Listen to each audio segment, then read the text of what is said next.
cooperation and public involvement, there is emerging in Canada the recognition that future settlement policies must emphasize the reduction of waste and the importance of conservation of energy, of prime agricultural land, and of the natural and the built environment. To illustrate this point, I should like to show a capsule version of one of our audiovisual presentations concerned with new and more environmentally appropriate designs for Canadian human settlements.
The shelters designed by the first Canadians were well adapted to their lifestyle.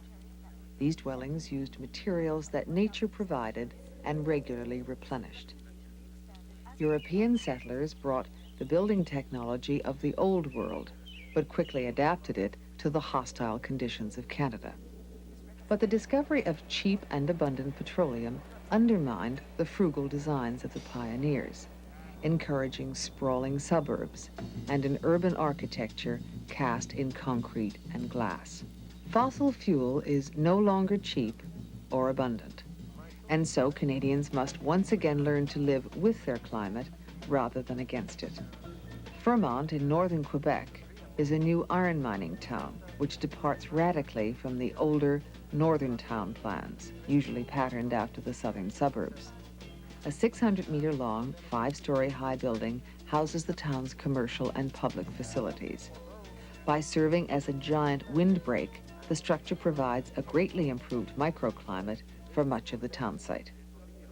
Another northern mining community, Leaf Rapids in Manitoba, has to cope with a winter in which temperatures can plunge to minus 50 degrees Celsius.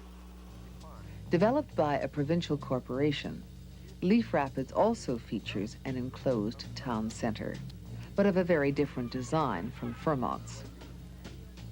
But the great majority of Canadians live in the big cities close to the United States border. It is here that radical design changes must be made if Canadians are to re-establish their links between the natural and man-made environment. Just north of Toronto is Provident House, the first totally solar-heated house to be built in Canada. Provident House depends on a huge reservoir of water that fills a deep basement and retains sufficient heat from the summer sun to last through a long, cold winter.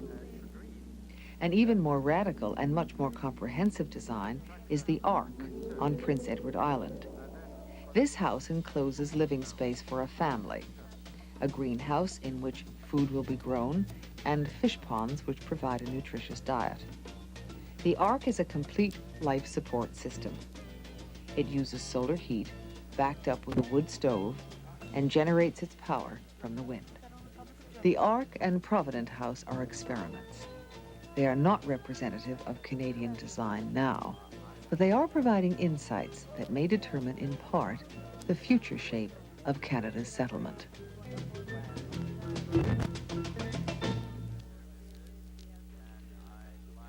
Mr. President, the remaining Canadian comments will remain unspoken and can be available to delegates in the written record.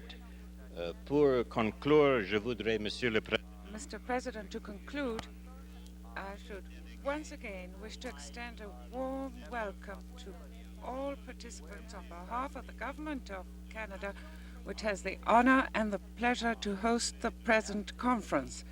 And we wish to assure you of our complete cooperation to make of Habitat a success. Thank you.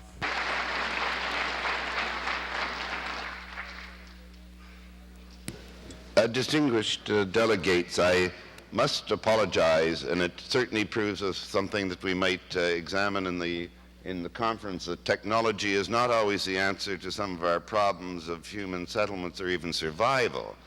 I did allow that time over because of a technical difficulty. The sound did not come on.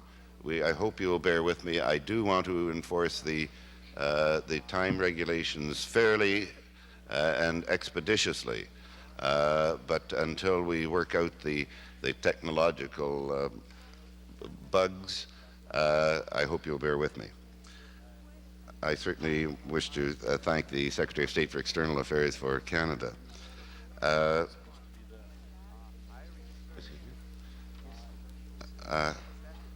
I now give the floor to the Minister of Housing and Construction of Sri Lanka, His Excellency Mr. P.G.B.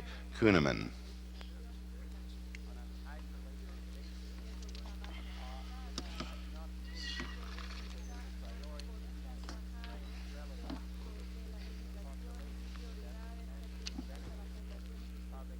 Mr. President, Your Excellencies, distinguished delegates and guests, ladies and gentlemen.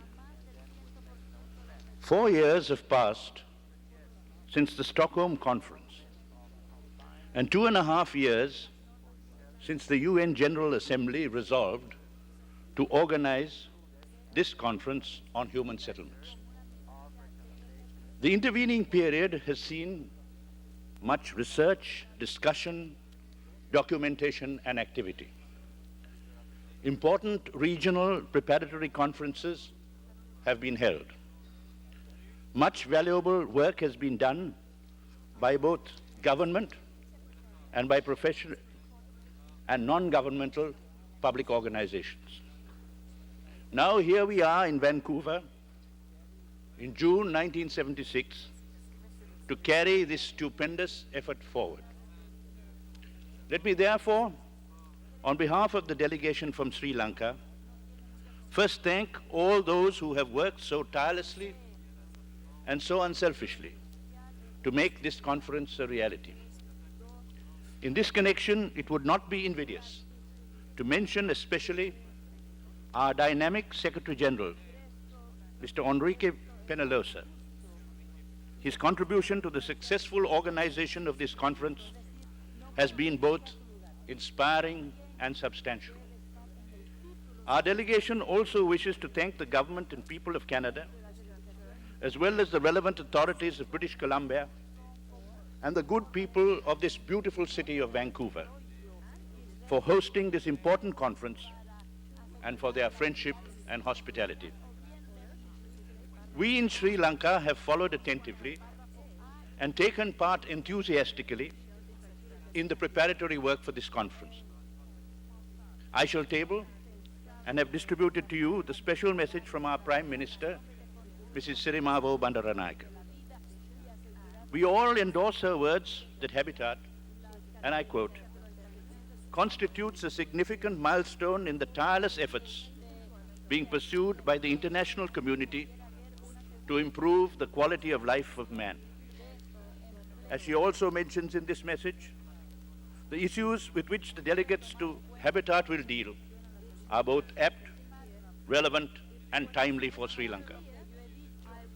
The usefulness of organizing this conference has been questioned in certain circles. Some have said that nothing will come out of Habitat except lofty principles and visionary ideas. Of course, we expect a great deal more from this conference. But let us not look down our noses at principles and ideas. After all, is the world we live in so perfect that it is superfluous to state or repeat the fundamental moral and social imperatives that should guide our lives and actions. And as for ideas, no one knows better than we politicians how important and powerful ideas are, how an idea can become a mighty and material force once it has been accepted by the people. The United Nations is under rather sharp attack these days, especially from some who cannot understand why others do not accept the positions they adopt in world affairs. But to our mind, the convening of this conference is a credit to the United Nations and a further justification for its existence. It shows that the United Nations is sensitive to the new trends emerging in the world, that it is concerned not only with international relations, but also with man himself and his search for the good life. The Stockholm Conference on Human Environment, the conferences on food and the problems of women, as well as habitat, are pointers in this direction.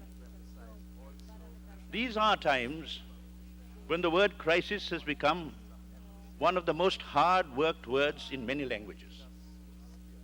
We hear of political crises, economic crises, monetary and financial crises, energy crises, ecological crises, moral and social crises, and even of a crisis in the United Nations itself. But what Habitat has forcibly reminded us all is that if we don't look sharp and do something about it now, we are heading for a crisis of human existence itself.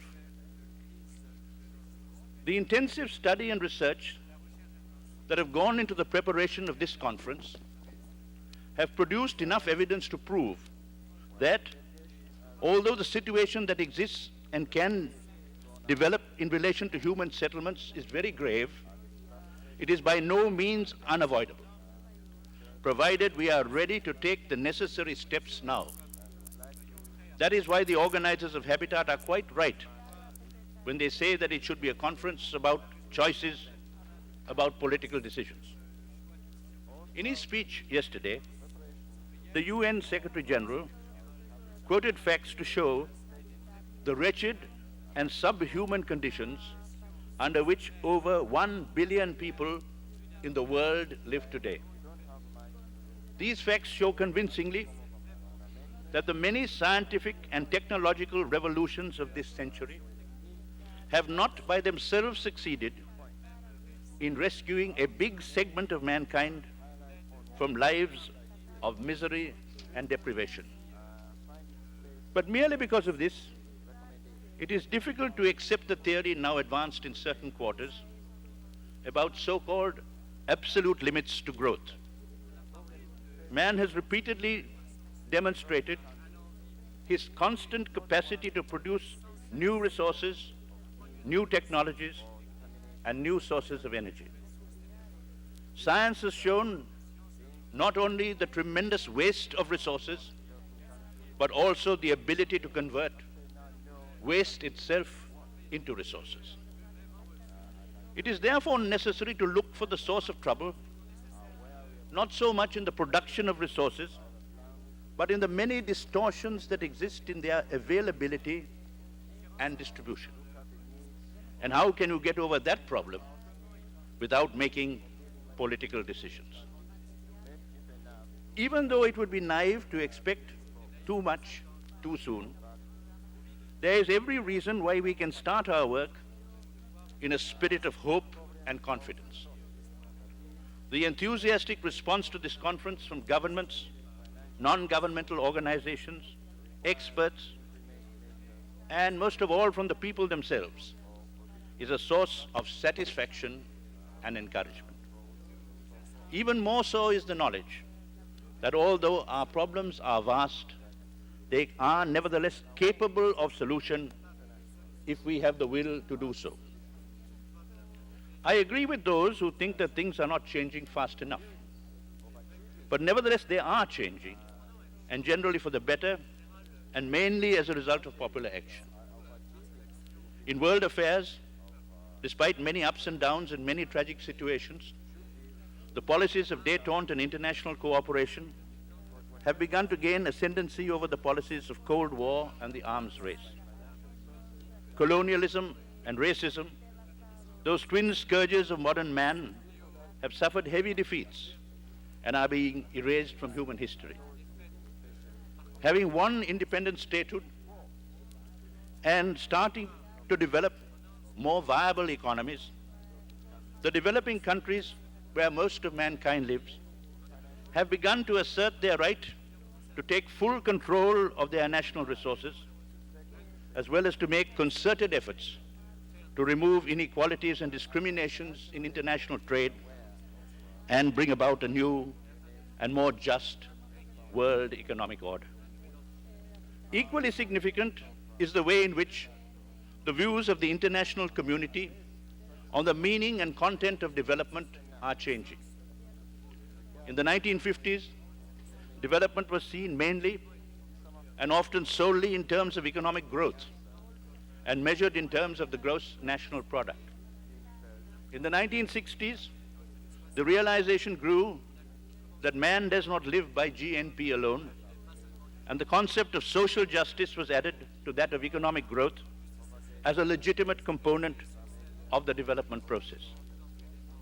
Since the Stockholm Conference of 1972, it has been realized that even with economic growth and social justice, it is still possible to destroy non-renewable resources that are the property of all mankind.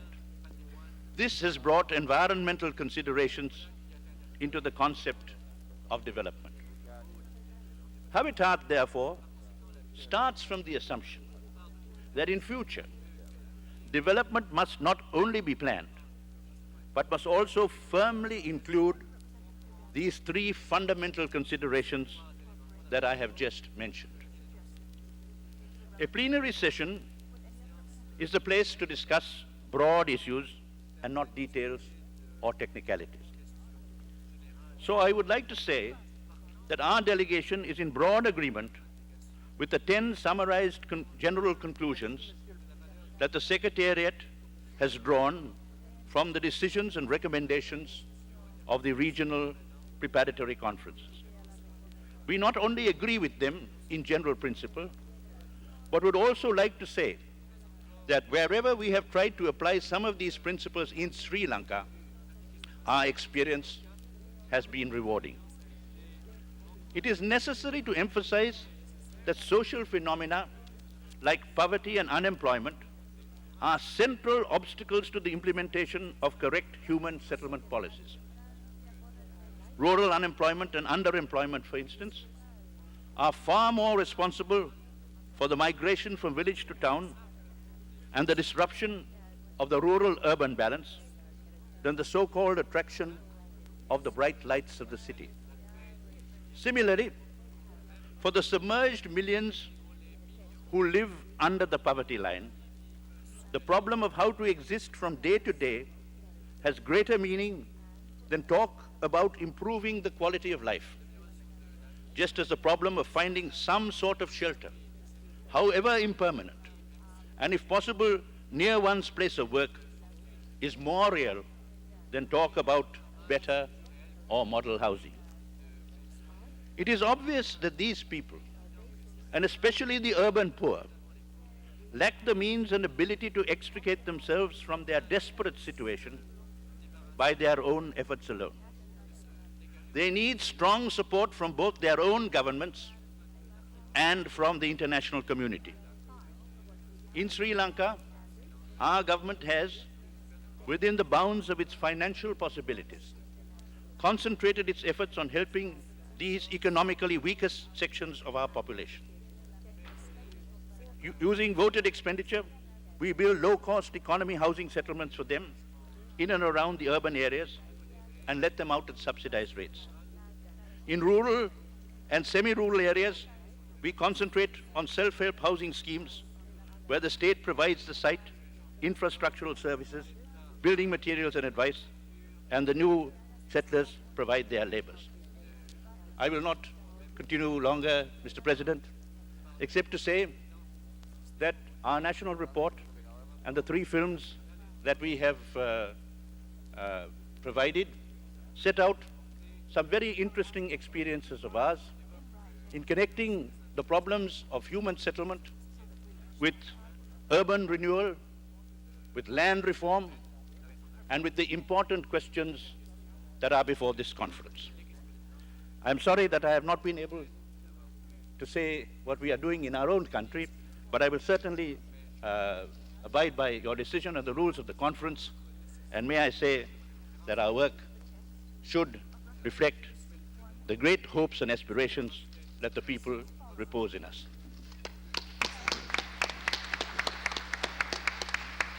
I wish to thank the Minister of Housing and Construction for Sri Lanka for his remarks, and as indicated before, a full text of one's remarks may be distributed according to the journal on page 8 today. It may be of assistance to mention once more then, for those who are speaking, that when the green light goes on, and there is one on the lectern, they have 2 minutes to conclude their remarks.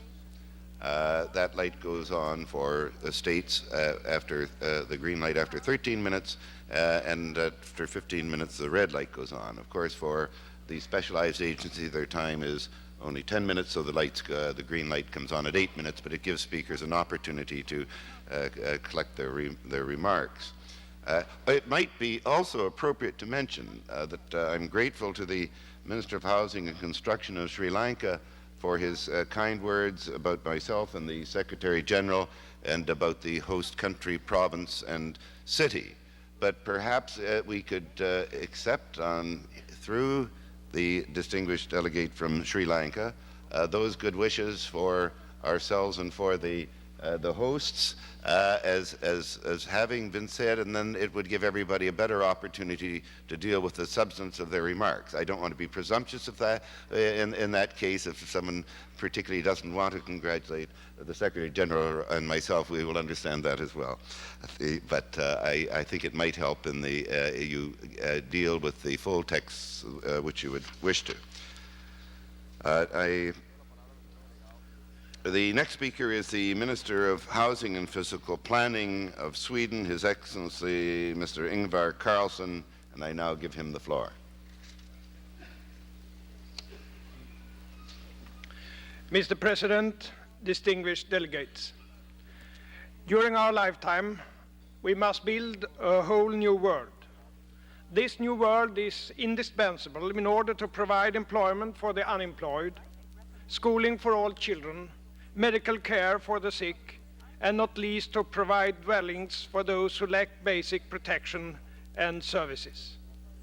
The magnitude of this task is difficult to comprehend. Yet we must at the same time improve the existing human settlement environments. New dwellings and improvement of existing dwellings must go hand in hand in order to avoid unacceptable segregation and lack of equality. The greatest efforts must be undertaken in the poorest countries, but the task of these countries will be impossible without substantial support from the richer part of the world.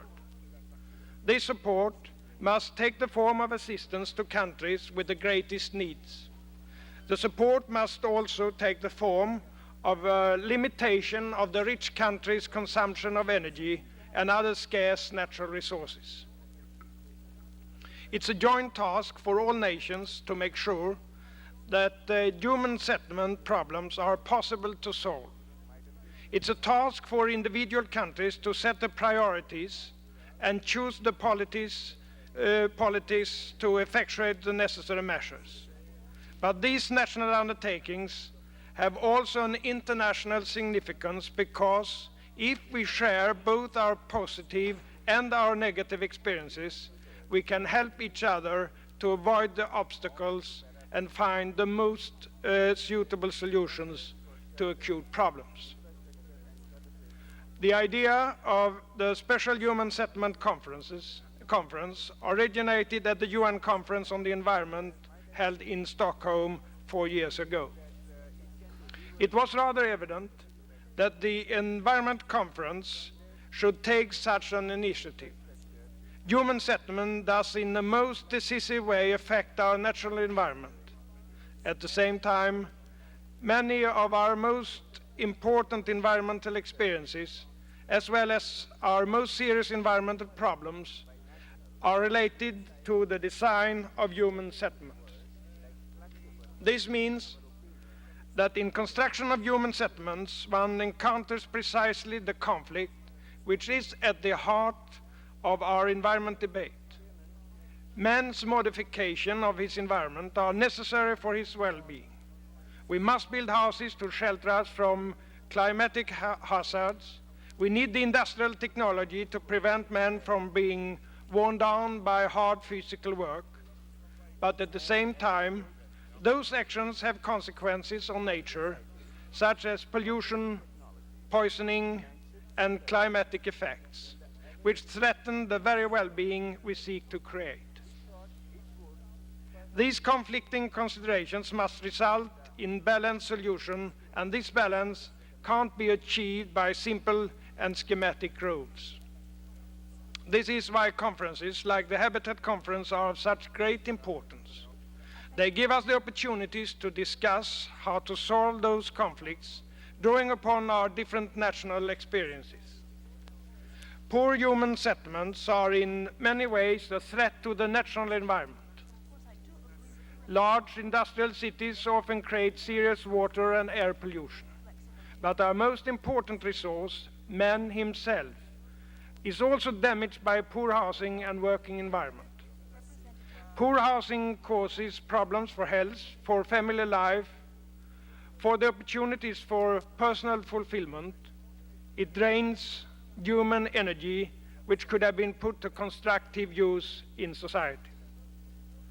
Therefore, one of the most important tasks of governments is to solve the human settlement problems and to solve them in a manner based on human and social needs. The design of human settlements areas must not be left to the commercial interests. The construction of settlements should be directed by human needs, not profit-making. Nor should we be carried away by technical solutions. The choice of technique must always be subordinated to our social goals. Let us remember that the discussion of how to design human settlements must not be exclusively a discussion of how to design our new settlements. It's true that the population growth will demand that we build a whole new world. It also may be more interesting and rewarding to discuss totally new areas where one is not limited by the existing situation, but free to realize one's ideas to the full extent. Still, it is a fact that at any given moment, the majority of people live in housing built many years ago, 2 years, 10 years, or 100 years ago. It is therefore equally important to discuss what we can do to improve such older areas to make them offer good housing facilities. The basic principle underlying the Swedish housing policy has long been that housing is a social right and not a commercial commodity. People's needs, not their incomes, should determine their right to good housing. Human settlement policies basically deal with the distribution of resources between citizens. A just and equitable distribution can only be achieved if joint public action shapes and directs the housing policy. It's only through public action that we can achieve the capital formation necessary for investments in the human settlement area. We must make sure that capital is reserved for housing construction.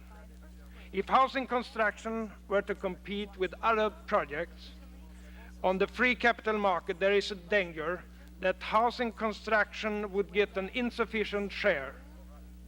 It's a fact that investment in the human settlement sector are not always the most profitable projects from a narrow economic point of view. It's only through public action that we can make sure that a sufficient number of housing units are constructed. If we allow the prospects of profit to guide housing construction, production will diminish the very moment when the demand is about to be satisfied, because in that very moment the prospects of profit are too limited in comparison with the economic risks envisaged by the investor. It's only through public action that adequate housing can be guaranteed according to human needs and not according to income. If market forces are allowed to prevail, the construction of housing will be directed towards the economically stronger groups. Low-income groups are not very attractive to those offering housing on a commercial basis. It's only through public action that we can guarantee reasonable housing costs.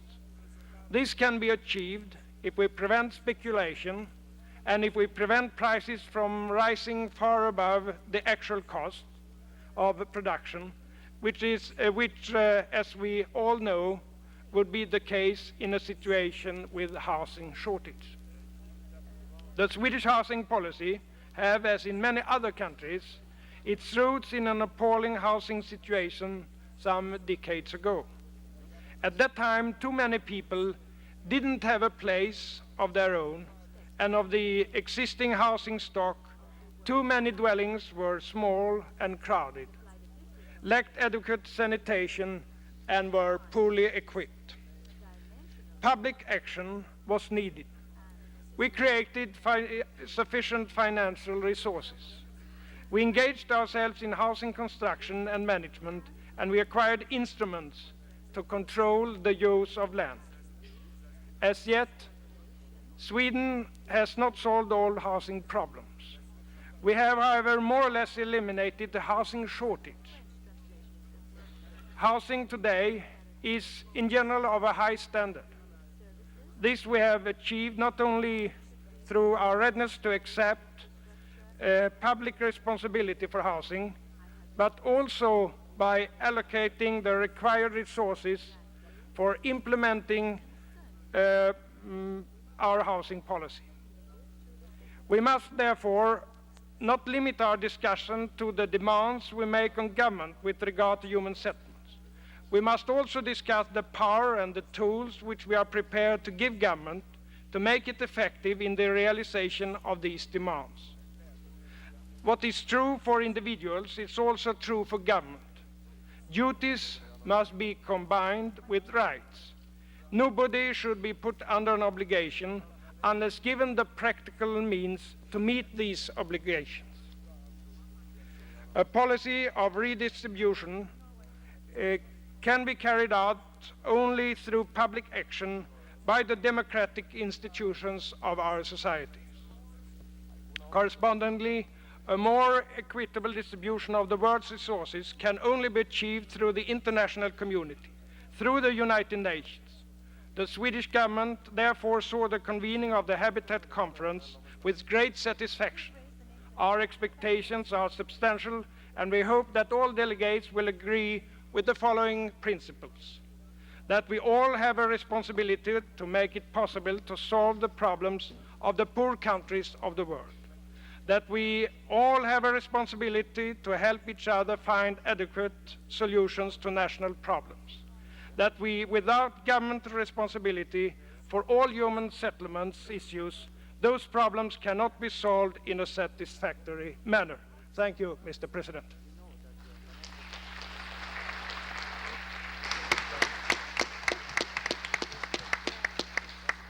Right, I thank the Minister of Housing and Physical Planning for Sweden. The next speaker is the Minister of the Quality of Life, His Excellency of France, His Excellency Monsieur André Fossé, to whom I now give the floor.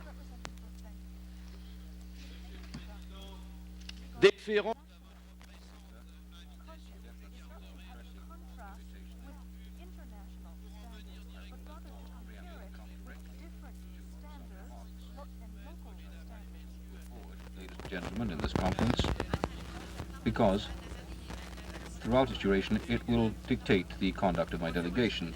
The first of these remarks relates to the ecological approach of habitat. Thanks to the Stockholm Conference, and I would hope, thanks to the one beginning here, a new attitude has begun to emerge in our countries for examining the policies of habitat, housing, and territorial strategy. That is, the taking into account of ecological and biological factors. We are pleased in France at this factor.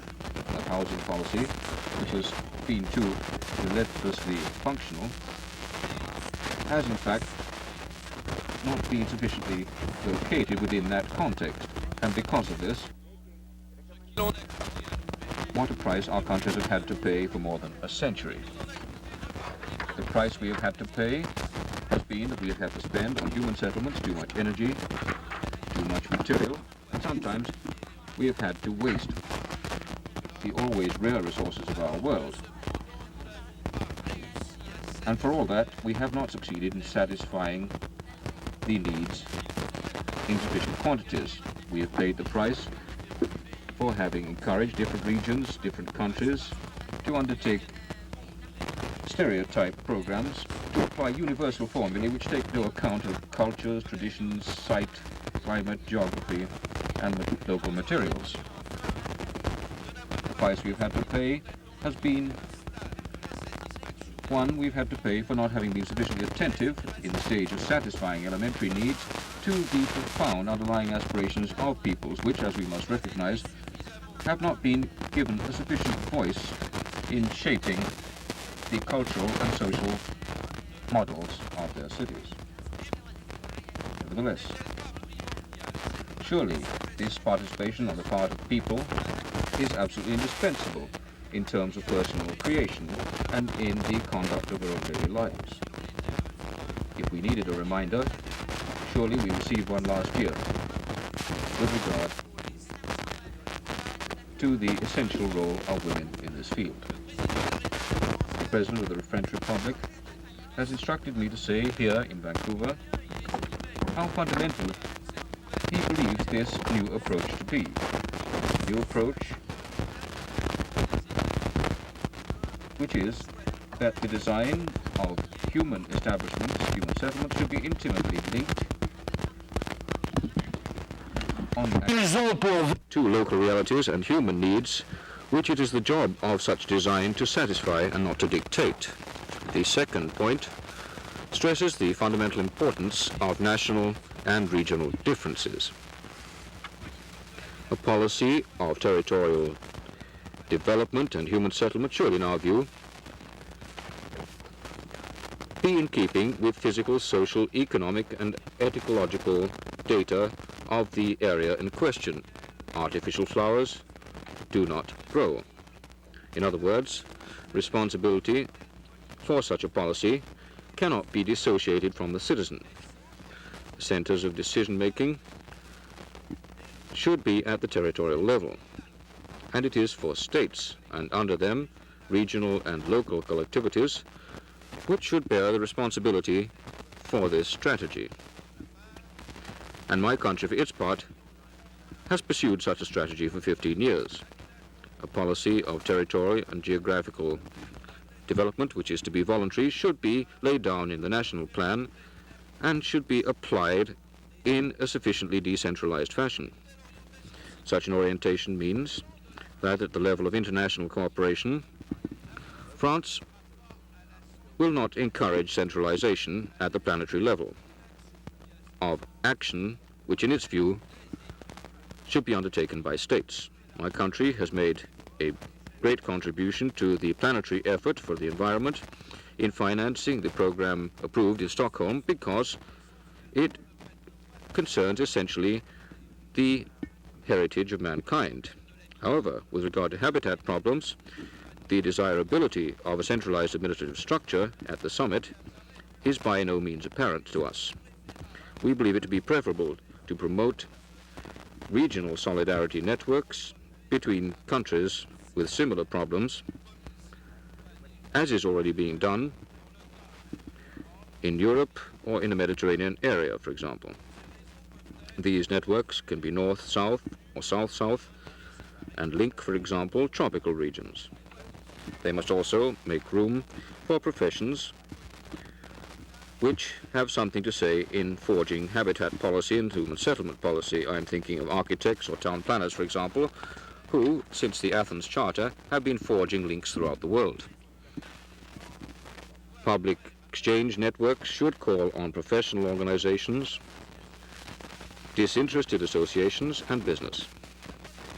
The third point relates to the need not to disdain technology. Growingly attentive to the factors of nature and life which mechanistic and arrogant societies of the 19th century had somewhat rather overlooked too much, our country is tending now to become too doubtful about technology. Scientific progress, technological innovation should be harnessed to the service of human settlements, to house as many people as possible, feed people better, narrow distances, recycling garbage, for example. All this, without any doubt, are ways of improving the conditions of life. The indispensable solidarity between developed and developing countries can call on the transfer of technology. We shall do everything in our power to facilitate this, in the knowledge that conditions for the effectiveness of this transfer lie in the adaptation of technology to the genuine needs of the countries and regions in question. It would be deplorable to seek the transfer of tools which are not adapted to the purpose, and it would be just as useful to take account of the resources and the factors of each country and to encourage, where they exist or promote where they're absent, new techniques of more economic construction, new energy, transport, and resource technologies. In this spirit, it seems desirable to us, for example, to undertake as rapidly as possible the promotion of simplified prefabricated type of constructions adapted to the needs of the peoples depending on the different environments in which they live. The prospecting for new energy, which we call free or soft energy, like the wind or the sun, and the search for modes of transport adapted to the countries in question, whose infrastructures are just budding or in difficult circumstances. For our part, my country will open up every possible way to make sure that these countries which need it can have free and total access to these technologies. My last comment will propose the establishment of a positive form of international cooperation by means of model achievements. I have already said how dangerous it would appear to me to seek to promote progress through the application of centralized norms or decisions. The dissemination of successful models of territorial development policies or town planning policies or habitat policies, and by free adherence and acceptance of these models is something which we believe to be infinitely preferable. This approach, which is preeminently favored by the Vancouver Conference, entails our being able to refer to pilot or model projects represented in their true grandeur in their country of origin. My country, I would remind you, has proposed 10 subjects and has committed itself to opening these field laboratories over a sufficiently long period of observation, 10 years. Our societies must appeal ever more to experimentation and have the wisdom, in spite of the need to satisfy quantitative needs urgently, to attempt more original models. If there is a reproach we can level at advanced societies, is that they've not invested more in creative invention and social innovation, and for not having attempted sufficiently to look to the future. The appeal to more experimental observation seems particularly necessary because implementation terms are getting longer and longer. In 1834, as far back as that, a poet of my country, Alfred de Musset, was complaining that our generations are not able to impose upon their towns the imprint of their times and must content themselves with living with what has been handed down from past generations. The preservation of old architecture, where they are of high quality, is by no means contradictory with this attempt. Experimental activities, the appeal to innovation means, on the international level, that my country will encourage physical action rather than paper action. The creation of new institutions or the expansion of international public work is something to which we prefer the promotion of concrete action where all the components of the world community will work together and where appeal will be made to international assistance. We would also like to see the development of regionalized exchange of information and teaching about technological and social innovation. This great work of international solidarity, France, ladies and gentlemen, will give every possible attention to this great work in this Vancouver conference. We believe this attention is dictated by the scope of the problems, even if we consider that the policy should be essentially conducted by each state. I thank the Minister of Quality of Life of France. Before calling on the next speaker, I should draw to distinguished delegates' attention that the representative of the Union of Soviet Socialist Republics has informed the Secretariat that he wishes to speak for 5 minutes, an additional 5 minutes, and for this purpose he has arranged with the representative of the Belarusian Soviet Socialist Republic to use 5 minutes of the time that delegation would be entitled to use. I consider this arrangement to be within the spirit of the recommendation on the time limit made by the Preparatory Committee, which was recorded in a footnote 1 of the Rules of Procedure, which was adopted by the conference.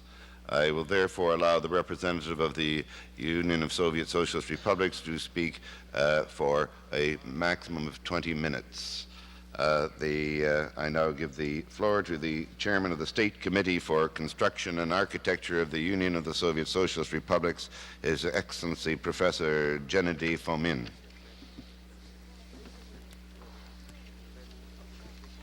Господин председатель. Mr. President, first of all, I'd like to say that I have requested the representatives of Belarus and the Ukraine to be good enough to give me these 5 minutes. They would divide it up half and half, so it's Ukraine and Belarus. Mr. President, ladies and gentlemen, I'd like to begin my statement with a film demonstration. I informed the representatives of the Secretariat of this yesterday.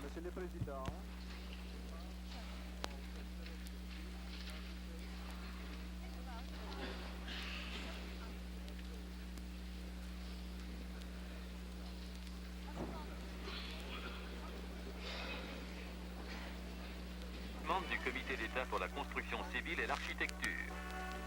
L'objectif essentiel de l'urbanisme en URSS est d'assurer dans toutes les... The essential purpose in the USSR is to ensure the best conditions of life and work for Soviet citizens. In the USSR, we are now having training specialists on human settlements. This makes it possible to proceed from the autonomous development of cities to satellite cities which are linked together. Thus, we create the general plans for cities. What is essential in these plans is the on-site services which are linked together. The problem of traversing cities in the USSR is governed by, it's made efficient because of modern and effective public transportation.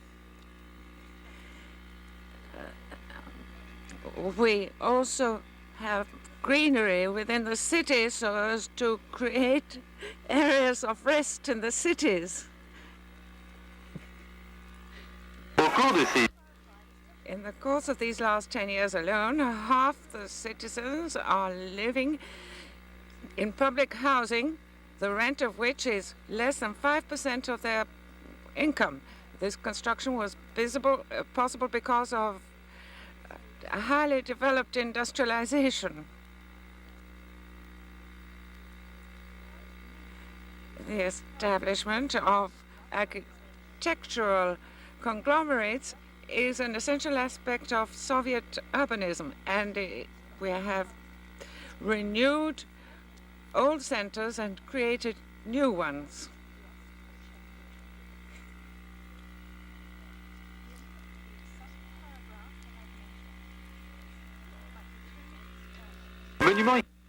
The historical monuments of our architecture, which are under the protection of the state, give cities a very original character.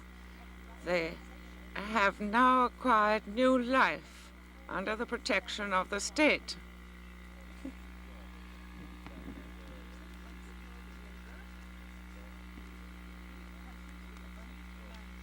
Soviet urbanists are creating increasing social services in the cities and healthier living conditions.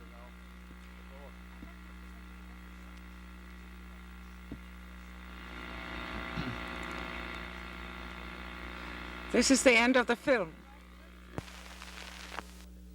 Техникой демонстрации.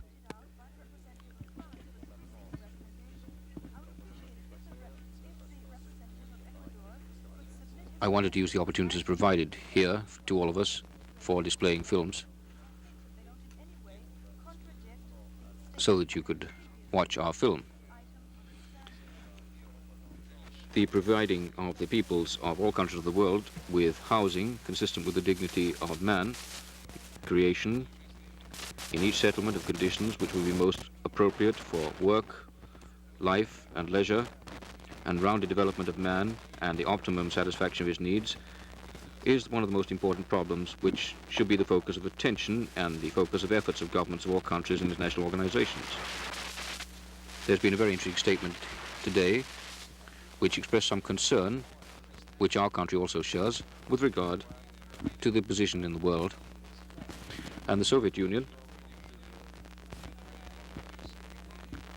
has viewed with great sympathy and approval the idea of convening this conference and has taken part in the working out of the policy and strategy which have been reflected in the documents submitted for the consideration of our conference. Permit me, on instructions from the government of the USSR, to read out a text of its message of greeting to the participants in the conference. The Council of Ministers of the Union of Soviet Socialist Republics welcomes the participants to the United Nations Conference on Human Settlements. The conference is devoted to one of the most urgent problems of the day, the problem of the creation of conditions of work, life, leisure, spiritual development, physical health, consistent with the 20th century. The Soviet Union is carrying out a large-scale program of housing construction in towns and villages. As one of the tasks for the further improvement of the standard of living of the people, the Soviet government has been paying particular attention to the provision for the workers of housing with all modern conveniences. We hope that the United Nations Conference on Human Settlements will make a substantial contribution to the solution to the complex problems on its agenda.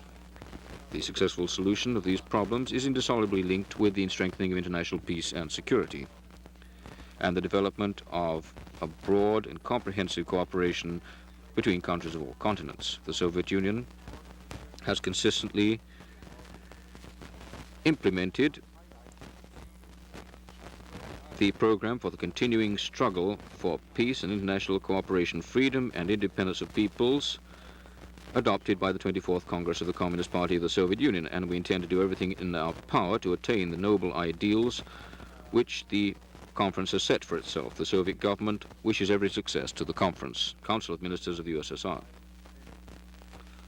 As we've agreed, the major tasks of our conference are the exchange of experience of individual countries in the realm of solving the problems facing the world related to housing and human settlements, and also the production of recommendations with regard to national action and the orientation of international cooperation to ensure an improvement of the efficiency of national urban construction programs.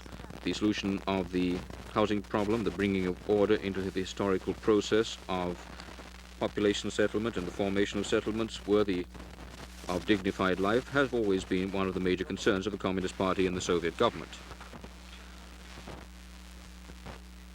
The tasks which faced and continue to face our country with regard to housing and settlements have been made much more difficult by the tremendous losses of our people and the destruction of many towns and villages caused by the last war. In the more than 30 years which have elapsed since then, as the national economy has recovered and developed further, our country has increasingly been devoting its efforts and resources to the restoration, development, and transformation of towns and villages. In the years after the war, 2.5 billion square meters of living space have been constructed. That is more than 50 million apartments. They have been restored, improved, and intensively developed existing towns, developed on the basis of and infrastructure of these towns has been developed on a modern basis. More than 400 new towns have been built. And on a large scale, there have been transformations of towns and villages and improvements in the living conditions of collective farms and state farms. As part of the increase of the population of our country in the years since the Soviet government came to power, there's been a population increase of more than 100 million people. The housing supply has more than doubled. More than 77% of the housing stock of towns in the country is made up of homes built in those years.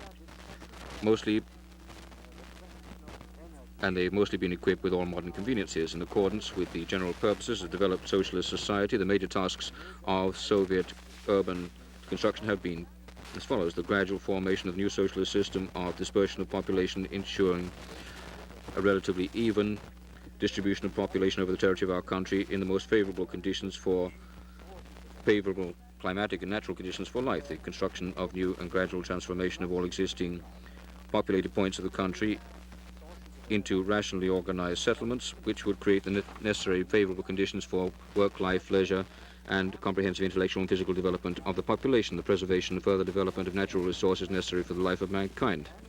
The Soviet economy creates all necessary conditions for the performance of these tasks and is ensuring broad possibilities for the projecting, construction, and management of the development of towns and populated points in the interests of society and its members.